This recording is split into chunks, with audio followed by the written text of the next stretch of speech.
Constitución de papel versus la Constitución del diario vivir. La Constitución Nacional de Colombia es un compendio de buenas intenciones que contrasta con la vida cotidiana de los gobernados. Si se cumpliera a cabalidad, viviríamos en un maravilloso país, a muy pocos kilómetros del cielo, muy cerca del paraíso terrenal de Adán y Eva, pero con el confort de la modernidad del siglo XXI. Sin embargo, la mayor parte de quienes nos han gobernado en el pasado, como en una relación incestuosa, la hacen suya a su manera, con el silencio cómplice de otros habitantes de la casa. El poder legislativo no se inmuta ante quienes se han dedicado a transgredir la Carta Magna, ocupados en formular y aprobar leyes al gusto y medida de las élites. El poder judicial, a paso de tortuga, hace cumplir la ley a rajatabla para las clases medias y los pobres, cuyos ingresos no alcanzan para aceitar los viejos ejes de esa carreta tan pesada. Pero le da miedo tocar a los de arriba, cuyos procesos o no se abren, o se mueren los testigos inexplicablemente, o se traspapelan sin que nadie responda, o simplemente se enmohecen esperando su turno en los anaqueles, muchas veces con la clara intención de que esos procesos prescriban. Por tal razón, en el sistema judicial colombiano, el abogado más talentoso y efectivo es conocido como el ilustre doctor términos vencidos, haciendo sus infalibles aportes a la impunidad. No sabemos si es con el consentimiento de Dios o sin su venia, pero lo cierto es que casi siempre los factores reales de poder en manos de pequeñas minorías, a las cuales obedecen las armas del Estado, se imponen sobre el derecho de las multitudes desarmadas. A través de la historia de las civilizaciones se ha demostrado que quien tiene el dominio de las armas es quien tiene el poder. Desde luego, los ejércitos no se mantienen con aire, sino con dinero. Es decir, que finalmente los dueños del capital son los que se imponen. Los comandantes, los cuarteles y los arsenales se encargan de que se obedezca, para que quienes ven esa enorme brecha entre lo que reza la Constitución de papel o digital en estos tiempos y la Constitución de la realidad prefieran cerrar la boca y no arriesgarse a abrir el debate. Ese poder concentrado, fuerte y organizado en pocas manos, a pesar de que se administre inexorablemente en contra de los intereses nacionales, suele sostenerse muchas veces año tras año, década tras década e incluso siglo tras siglo, sofocando el poder del pueblo teóricamente soberano, que es difuso, desorganizado y no encuentra cómo hacer valer su supremacía, a pesar de que se pregone con ilusión que el pueblo es superior a sus gobernantes y que un pueblo unido jamás será vencido. La Constitución Nacional de 1991 es la Constitución de papel, pero la Constitución real o de la vida cotidiana es lo que se encuentra en miles de veredas sin vías de acceso ni servicios públicos, en cada calle polvorienta o enlodazada de los barrios subnormales, donde los niños desperdician el tiempo porque no pudieron ser matriculados en el sistema educativo, en cada escuela rural sin agua, computadores, libros e internet. En algunas esquinas de muchas ciudades donde mujeres viudas, víctimas de la violencia, piden justicia y comida para sus hijos desnutridos. En cada parque central de los municipios pequeños donde se reúnen los desempleados con la esperanza de que alguien los contrate. En cada institución prestadora de salud donde se aglomera la gente en busca de una cita médica. En las clases medias, la Constitución de la competitividad despliega sus páginas impregnadas de prisa y de sudor, en la que los emprendedores se tranzan como en una pelea de perros hambrientos por unos pocos trozos de carne para poder sobrevivir en el mercado en el que no todos lo logran. En los estratos inferiores, la Constitución de la pobreza despliega sus páginas manchadas de desesperanza a la hora de ir a comprar lo del almuerzo, o cuando se tiene que saltar sobre los charcos de aguas negras calle abajo y de insalubridad piernas arriba. En el texto escrito se plasmaron generosos derechos fundamentales que los gobernantes deben cumplir y hacer cumplir, pero la realidad muestra que no hacen su mejor esfuerzo para que no se queden en letra muerta.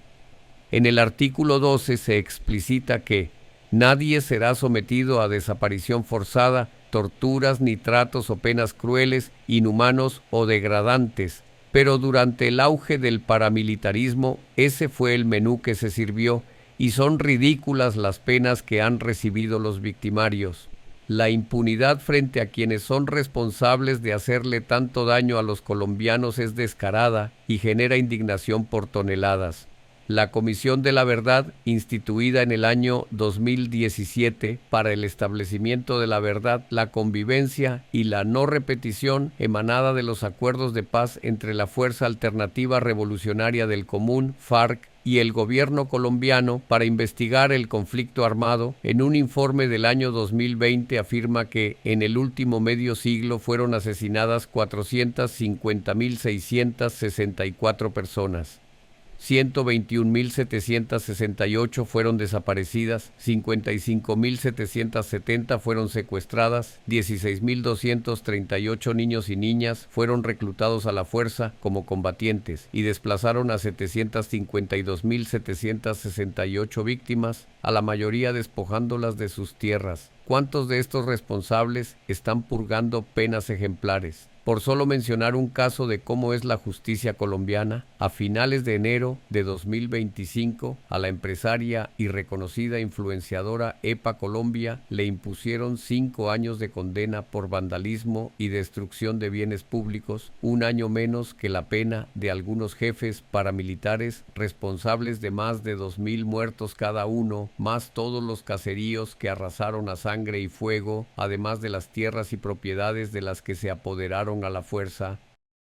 El artículo 13 reza: todas las personas nacen libres e iguales ante la ley, recibirán la misma protección y trato de las autoridades y gozarán de los mismos derechos, libertades y oportunidades sin ninguna discriminación por razones de sexo, raza, origen nacional o familiar, lengua, religión, opinión política o filosófica. Qué bonitas palabras, llenas de fantasía y sueños mágicos frente a la realidad, ya que, con nuestra Carta Magna, se ha acostumbrado a barrer y trapear. Si alguien abría la boca para manifestar que la Constitución Nacional de Colombia se estaba usando como papel higiénico por parte de los altos funcionarios del Estado, según sus necesidades, inexorablemente el dedo índice de los servicios de inteligencia secreta apuntaba hacia ese nuevo subversivo de la línea comunista, socialista o izquierdista, y se escandalizaba a la sociedad derechista, acostumbrada a ver en las noticias cómo se despachan para la otra vida a los peligrosos enemigos de la patria, como si se tratara de matar zancudos. Los hombres de Dios, que tanto miedo infunden en sus feligreses cuando predican que el mal se pagará con el infierno en llamas de martirio eternamente, muy raras veces salen a censurar las vejaciones que se cometen contra nuestra ley de leyes. Son muy pocas las voces con autoridad y mando que censuran estas conductas que han hecho de la Constitución Nacional de papel una ramera con la que muchos de los altos funcionarios públicos fornican. Uno de los derechos más violados fue, hasta el año 2022, el de la protesta social, consagrado en el artículo 37 de la Constitución Política de papel, pero desconsagrado en la Constitución de las calles, unas cuantas manchadas con sangre de los que creyeron tal mentira. La Carta Magna proclama que toda parte del pueblo puede reunirse y manifestarse pública y pacíficamente, pero el que diga que se cumplía este mandato en algunos gobiernos como los de Julio César Turbay Ayala, Álvaro Uribe Vélez, Juan Manuel Santos Calderón y Iván Duque Márquez, que al menos muestre un solo pétalo de la flor de esta mentira ya marchita. En la constitución de la protesta social, los colombianos han estado acostumbrados a ver, y en muchos casos, sin ser arte ni parte de la protesta, sufrir en carne propia cómo se solía dispersar a los manifestantes usando el escuadrón móvil antidisturbios conocido como SMAD, con gases lacrimógenos convencionales, bolillazos, patadas, lanzando motocicletas oficiales sobre las muchedumbres, proyectiles múltiples de caucho o goma y perdigones combinados de caucho y goma, gas, humo o aturdidoras que salen desde un dispositivo denominado Venom con capacidad para 30 disparos, potentes chorros de agua a alta presión descargados desde tanquetas, cartuchos de perdigones disparados con escopetas calibre 12 y armas de fuego con balas de plomo mortales, disparadas tanto por uniformados como por personas de civil bajo la mirada complacida de algunas autoridades y la mirada complaciente de los apolíticos y los analfabetos políticos. Cuando moría tanta gente, Invertir cuantiosas sumas de dinero del presupuesto nacional en la compra de aviones de combate y dotar de más armas a las fuerzas militares, mientras los médicos se quejaban por falta de insumos y elementos de protección para hacer frente al COVID-19, fue una muestra palpable de cómo Iván Duque, pasando por encima de la Constitución que consagra el derecho a la salud y por ende a la vida, mostró su abierto desprecio por la gente. Con esa política guerrerista que no es nueva, se suele poner la muerte por encima de la vida en la balanza de las prioridades nacionales, cuando nada vale lo que vale una vida, que no se puede comprar con toneladas de oro ni montañas de dinero. El artículo 25 de la Constitución de papel reza que toda persona tiene derecho a un trabajo en condiciones dignas y justas. Pero en los parques centrales de cada municipio pequeño y mediano, la realidad muestra cantidades de personas todos los días hábiles, bostezando de aburrimiento y hambre en la lenta y mortificante espera de que alguien los llame a trabajar en cualquier cosa, mientras se acerca sigilosa la hora del almuerzo y los bolsillos siguen vacíos, sin con qué comprar algo para los niños que, inocentes, esperan en la casa que llegue la comida. Con la desesperanza reflejada en la cara, una procesión de gente cabizbaja cada mañana termina desgastando los zapatos viejos, recorriendo las ciudades y tocando las puertas del empleo que permanecen cerradas desde hace mucho tiempo, y no se impulsa una política pública que descorra sus cerrojos. Cuando las empresas privadas abren convocatorias para unos pocos puestos, desde la madrugada, ilusionados, hacen cola cientos de viejos, jóvenes, mujeres y hombres, esperando contar con la suerte de ser los elegidos. Pero de nuevo regresan en la noche a sus hogares con el desaliento en cada paso, porque no hay cama para tanta gente. En las oficinas de empleo del Servicio Nacional de Aprendizaje, SENA, toman los datos a cientos de esperanzados en salir del hueco de su desempleo, pero llaman y el puesto ya está ocupado o no contestan. En el submundo de la lagartería, ejércitos de desocupados esperan al senador, al representante, al gobernador, al alcalde, al diputado, al concejal, para ver si logran clasificar para un contrato o una orden de prestación de servicios, pero pocos son los afortunados, pues no hay suficiente oferta para tener contenta a tanta gente.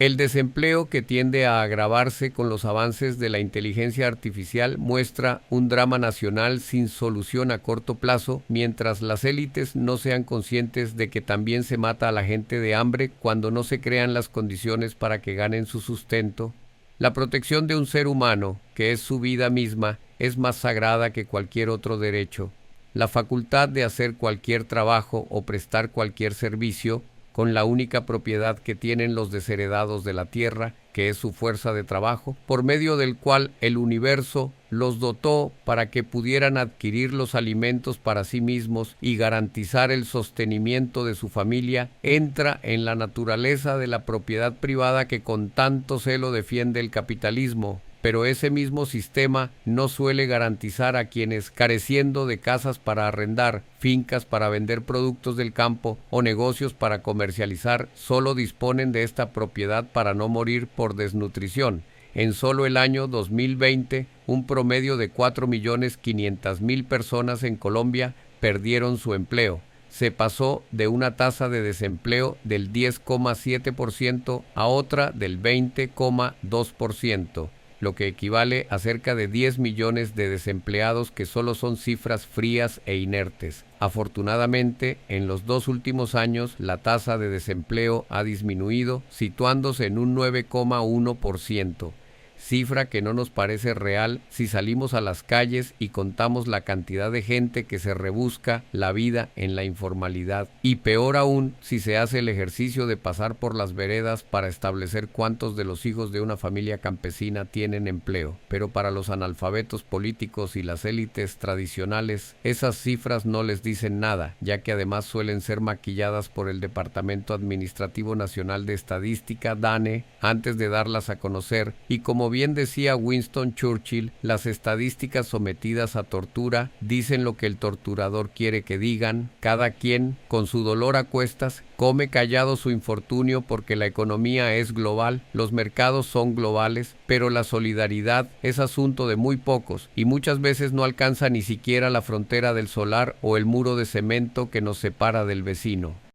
Según Manfred Max Neff, Premio Nobel Alternativo de Economía, las tasas de desempleo en países llamados en vía de desarrollo como Colombia son del orden del 50%. Entonces la pregunta es, ¿qué han hecho los gobernantes para no violar el artículo 25 y generar empleo? Pues han hecho exactamente lo contrario. Vendieron 18 de las mejores y más rentables empresas del país, como por ejemplo Telecom, que producía 60 millones de pesos cada segundo, para entregar la telefonía a empresas como Movistar, Claro y Tigo, entre otras, la Caja Agraria, el Banco Ganadero, el Cerrejón, el 88% de Ecopetrol. ¿Y qué se hizo la plata? Esa es la manera de generar empleos en condiciones dignas y justas, como reza la Constitución de papel, pero siguen engañando a quien les crea con el discurso de la libertad que cercenaron al despojar al pueblo colombiano de un patrimonio que era de todos. Tampoco se contribuye al empleo cuando los alcaldes se dedican a perseguir a los vendedores ambulantes en las calles, pretendiendo ignorar que millones de compatriotas pertenecen a los sectores invisibles de la economía, a los cuales solo ve la policía para darles bolillo y las autoridades para enviar funcionarios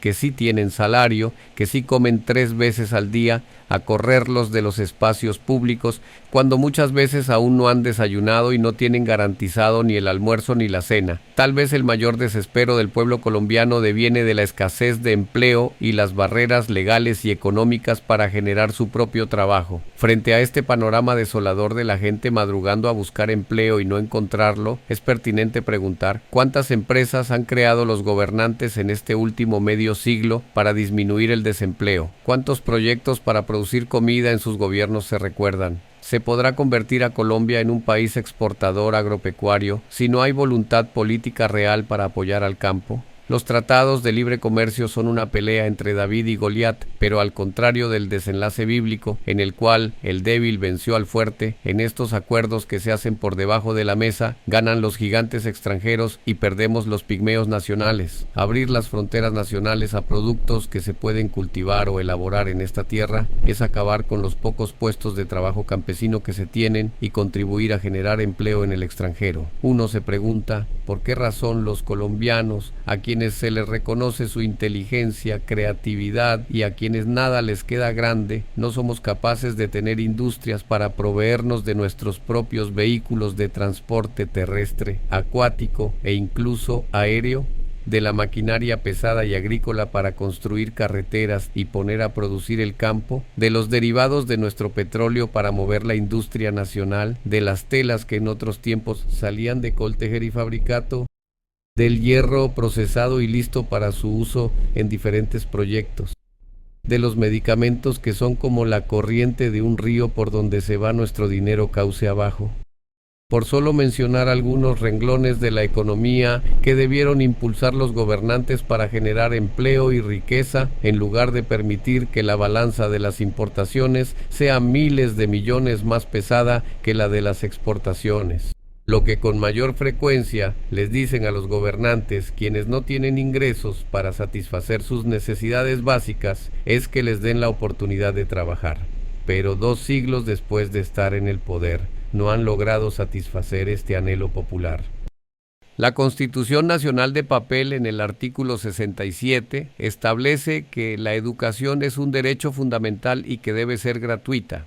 En los parques de la mayoría de los municipios pequeños y también en los de las grandes ciudades, grupos de muchachos desperdician las horas de sus vidas porque sus padres no tienen para los uniformes, los libros y el transporte que les permita terminar su secundaria. La Constitución de Papel, en el artículo 69, le asigna al Estado y a sus gobernantes la tarea de garantizar educación superior a todas las personas aptas para recibirla. En los polideportivos urbanos, cientos de jóvenes bachilleres haraganean todo el día, porque si bien en estos 2 últimos años se ha avanzado con la matrícula cero para que los jóvenes de bajos recursos económicos no tengan que pagar derechos académicos, la talanquera que se atraviesa es que los ingresos de sus familias apenas alcanzan para medio comer y medio vestir, sin que quede dinero para sufragar los demás gastos que demanda la formación superior. De un promedio de 10 millones de menores de 16 años, más de 1 millón se encuentran por fuera de las aulas escolares,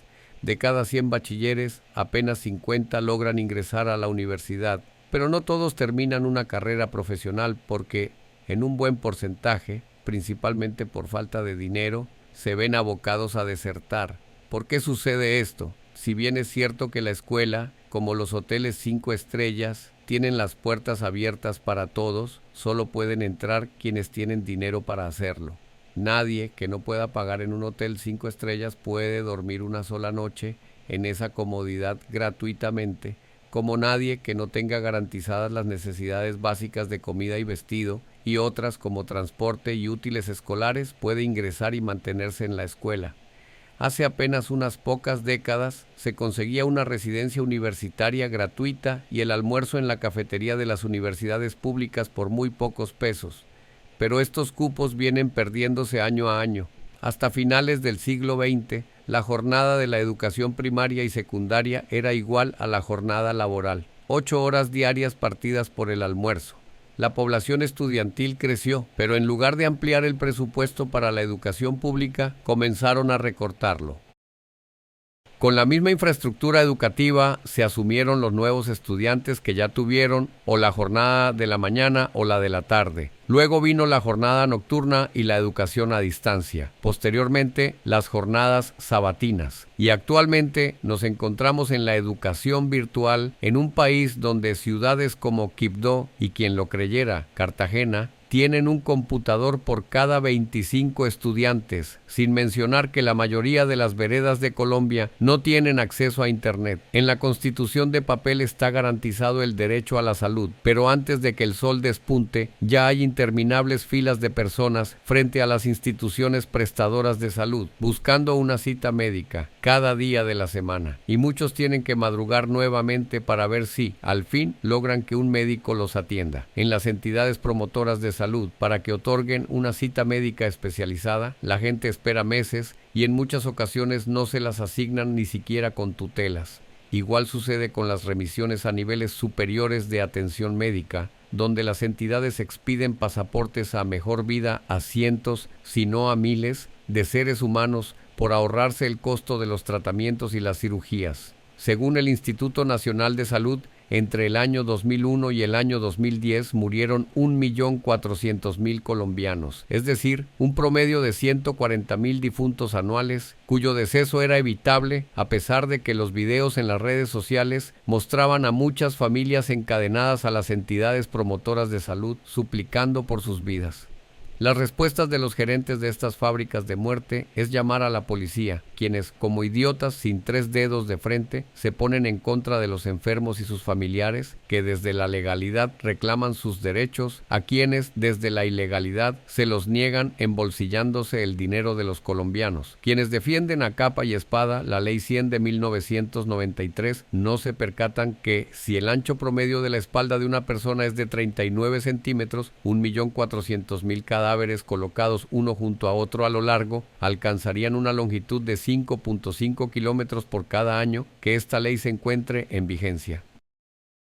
Multiplique usted mismo cuánto medirá hoy esa fila de vidas que se pudieron salvar para que dimensionen el daño que le causa a la sociedad esta norma. Como en el corrido mexicano, en nuestra patria, la vida no vale nada para los legisladores que, pudiendo cambiar la política en salud, no lo hacen. Todas las personas que con su voto pudieron cambiar a los que se oponen a las reformas al sistema de salud, ayudan a jalar del gatillo, disparando ráfagas de muerte al elegirlos y volverlos a reelegir cada 4 años. Los abstencionistas, los analfabetos políticos y los que venden su voto, aunque no dimensionan la gravedad de su elección a favor de los mercaderes de la salud, ante Dios y las leyes divinas son culpables, aunque ante sus conciencias y las normas legales, entre comillas, no lo sean. Al no salir a votar, pudiendo hacerlo como es su deber, son corresponsables, en las últimas 3 décadas, de cerca de 4 millones de seres humanos que las entidades promotoras de salud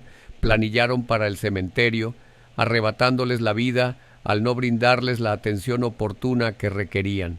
En el registro celestial se están escribiendo a cada instante los actos buenos o malos de los seres humanos, tanto por acción como por omisión. Si no pagan sus cuentas en la tierra, las pagarán en la otra vida, sean creyentes en un Dios o no lo sean. porque toda acción tiene su respectiva reacción, y nada de lo que se haga a otro quedará con saldo en rojo después de que el Creador del universo los llame a rendir cuentas. Los políticos en primera línea, las familias de la rosca en el poder y los banqueros en la retaguardia hicieron de la salud un negocio rentable en el que se benefician unas contadas personas a costa de la salud de 52 millones de potenciales usuarios del sistema de salud. Para el año 2025 se asignó un poco más de 44 billones de pesos del presupuesto nacional, una cantidad de dinero muy grande para que solo contemos con cerca de 140,000 médicos, de los cuales los especialistas llegan apenas a cerca de 30,000, y son muy pocos los que acreditan un doctorado. Han preferido inclinarse por el gasto militar, cuyos miembros bien podrían especializarse como médicos para atender la guerra contra las enfermedades, como ingenieros para combatir el mal estado de las vías, como escuadrones de educadores para luchar contra la ignorancia, como batallones de ambientalistas para cerrar filas contra los depredadores de la biodiversidad natural de nuestro país, como brigadas para sembrar la tierra y contribuir a erradicar el hambre, como divisiones para llevar servicios públicos al campo colombiano, como retaguardia para contribuir en los programas para los destechados, como promotores de la paz y la concordia para contribuir a atenuar la violencia y un largo etcétera. Porque los militares también tienen derecho a conservar sus puestos de trabajo, ya que, con excepción, si acaso, de los altos mandos, también son hijos del pueblo gobernado, pero pueden asumir nuevas funciones más para la vida y la paz que para la guerra y la muerte. En la Constitución de papel, el artículo 51 explicita: todos los colombianos tienen derecho a vivienda digna. El Estado fijará las condiciones necesarias para hacer este derecho efectivo y promoverá planes de vivienda de interés social.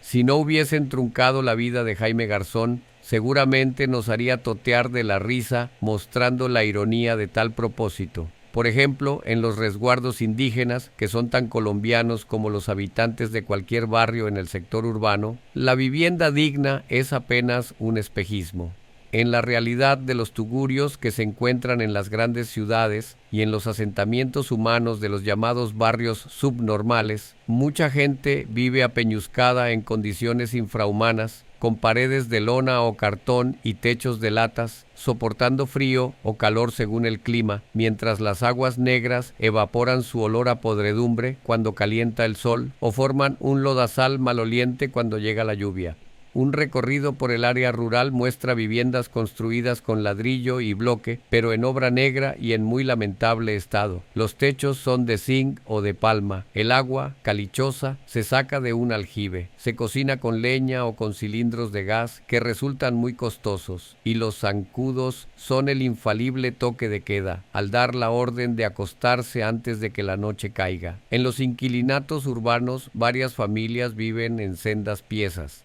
Comparten un solo baño con otra cantidad de gente que no es de su familia, cocinan, lavan y cuelgan la ropa en áreas comunes sin ningún derecho a la intimidad.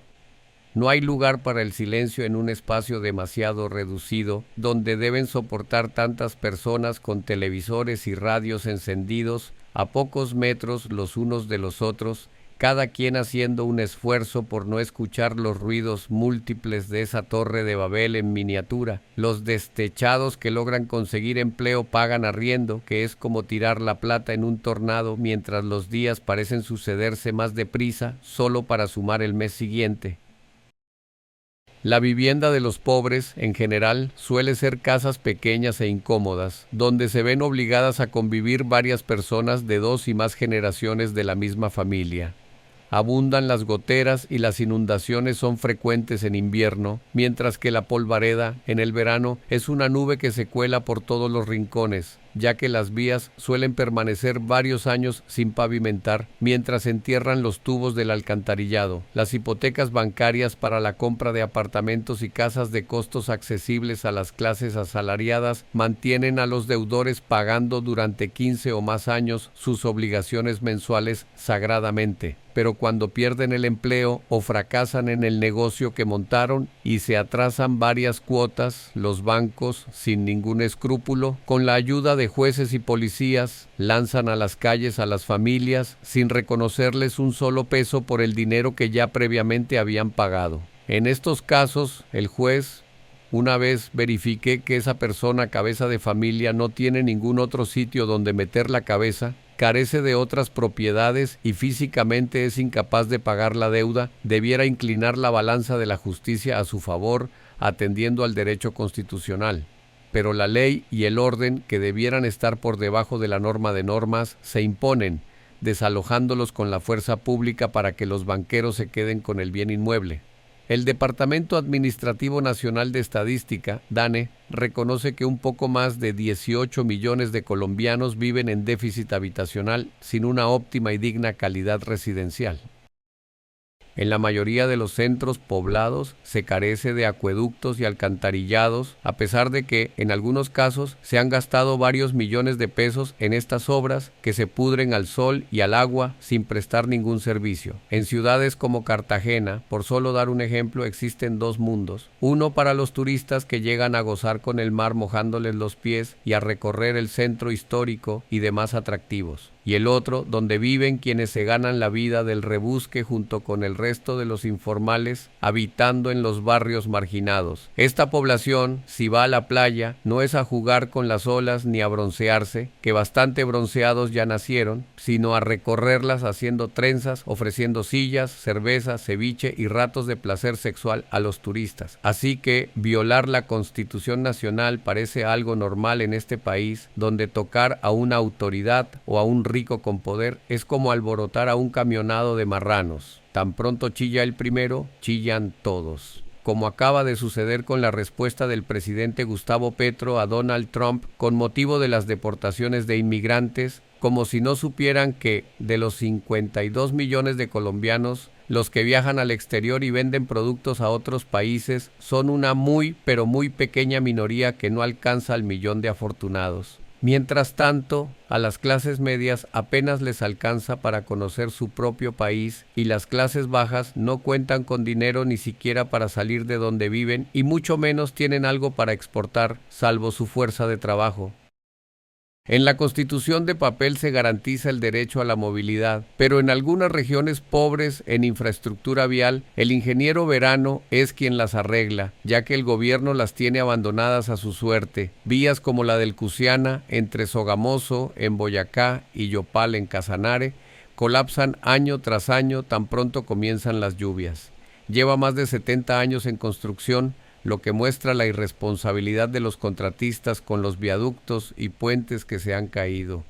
Los colombianos, teóricamente, son libres de transitar por donde se quiera, pero con la política pública de entregar las vías en concesión, 168 peajes obran como barreras que muchas familias no pueden franquear. El banquero Luis Carlos Sarmiento Angulo tiene participación en 14 peajes por un valor cercano a los 20 billones de pesos. KMA Construcciones del señor Mencel Rafael Amin, investigado por los sobornos del caso Odebrecht, tiene participación en 45 peajes por un valor cercano a los 12 billones de pesos. El grupo GA posee 15 peajes por cerca de 9 billones. La firma española SACIR participa con 4 peajes por un poco más de 8 billones de pesos. La empresa NHC Constructores, bajo la dirección de Mario Huertas Cote, administra 12 peajes por más de 8 billones de pesos. Y la firma CSS Construcciones, liderada por Carlos Solarte, cuenta con 6 peajes por un valor aproximado de 4 billones de pesos. Tan solo 22 peajes son de la nación. Esta muralla de peajes, que se encuentra distribuida por toda la red vial, limita este derecho constitucional a la población de menores ingresos con tarifas como la del peaje de Pipiral en la vía Villavicencio, Bogotá, que van desde los 29.400 pesos para vehículos pequeños hasta los 133.500 pesos para las tractomulas en valor presente del año 2025.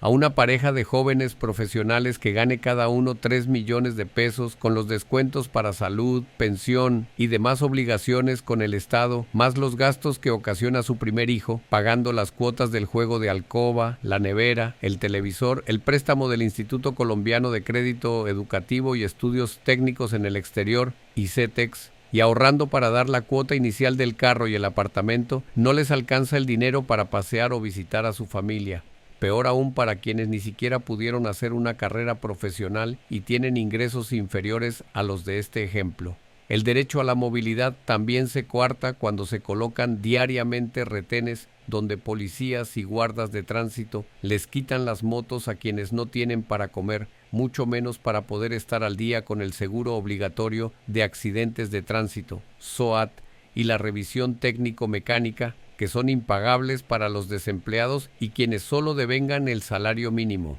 El analfabetismo político hasta ahora no nos ha permitido revertir la política de las concesiones viales, promoviendo la construcción de carreteras con recursos del presupuesto nacional, aplicando un porcentaje del impuesto que se cobra por cada galón de gasolina, que es del 21%, los peajes en las vías nacionales, además de ser un negocio redondo con el cual hoy en día se enriquecen unas pocas familias, constituyen un factor determinante para encarecer el costo de la vida, ya que cuando el bus de pasajeros intermunicipal paga, lo hace con el dinero que se le suma a cada tiquete vendido. La tractomula cargada con cemento, hierro o lo que sea, paga peajes con el dinero que se le incrementa a estos productos. El camión con la papa, la cebolla y el mercado de plaza paga con el incremento al precio de los productos de la canasta familiar. Todo vehículo que pase por el peaje, grande o chico, obliga al transeúnte a entregar una parte de su dinero que podría usar para otras necesidades. Es claro como el agua de los manantiales que los peajes los pagamos todos los consumidores, dado que los dueños de las fábricas o de cualquier producto que se traslade de una ciudad a otra, lo único que hacen cada vez que se incrementa el costo de los peajes es aumentar el valor de lo que venden o producen. De otro lado, no hay ninguna razón que justifique pagar peajes en vías que fueron construidas hace más de 20 años, porque esas concesiones ya han recaudado muchas veces el dinero que invirtieron. Los legisladores, muy comprometidos con las compañías de seguros más que con la seguridad vial, nos exigen la revisión técnico-mecánica anual de nuestras motos y carros, pero no exigen igual que a todas las vías en concesión se les haga tal revisión para garantizar que se encuentren en condiciones aptas para transitar. Lo anteriormente expuesto confirma que no nos han gobernado las personas con mayor visión de futuro, espíritu solidario y vocación de servicio. Por el contrario, presidentes como Iván Duque han sido un descrédito para los colombianos por su pensamiento y comportamientos impropios de quien ejerce el primer cargo de la nación. Estamos cansados de que los gamonales políticos como Álvaro Uribe sigan poniendo al frente de los destinos de nuestra nación a personas que no sobresalen por su formación moral, su compromiso con el bienestar de las comunidades y el conocimiento y dominio de la función pública. Este tipo de hombres y mujeres con tanto poder, además del mal que le hacen al país, son contramodelos para las nuevas generaciones que se encuentran en proceso de formación en la escuela, dejando en su subconsciente que para ser presidente, congresista, ministro o magistrado, lo más importante es saber hacer caso y gozar de la confianza de quien maneja como un titiritero a tantos analfabetos políticos. Muchos de esos líderes puestos a dedo son ignorantes en administración pública,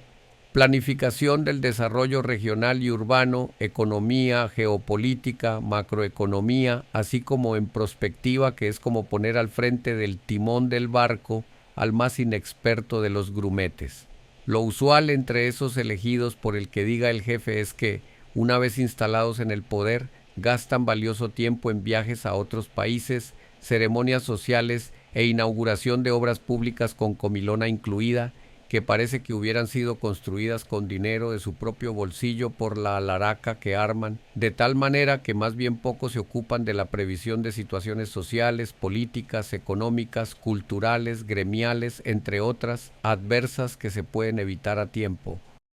Confucio pregonaba que un caballero debe avergonzarse si sus palabras son mejores que sus actos. Esas enseñanzas del filósofo chino no han calado en la dirigencia de nuestro país. La mentira y el engaño han sido una constante en los políticos y gobernantes de nuestra patria, a la que varias veces Jaime Garzón consideró como la antipatria. Lo usual es que no muestran integridad entre lo que se piensa, se dice y se hace. Benito Juárez repudió en México a estos enemigos del pueblo que encontramos por montones en los niveles nacional, departamental y municipal. Malditos aquellos que con sus palabras defienden al pueblo, pero con sus hechos lo traicionan. La falsedad es una impronta que se trasluce en la mayoría de quienes han detentado el poder. En época de la conquista electoral, como los grandes seductores de mujeres, le hablan al oído hermosas palabras de amor y promesas a las muchedumbres que se entregan como las amantes primerizas, depositando el voto a su favor. En ejercicio de su mandato, todas esas maravillosas pompas de jabón se deshacen y las promesas se pierden en los intrincados laberintos del olvido, mientras el pueblo, según su condición de nacimiento, sigue viviendo en alguno de los niveles del dantesco infierno de la deprivación económica. Hemos confiado nuestras más altas esperanzas y anhelos populares en personas que nos han fallado desde la A hasta la Z,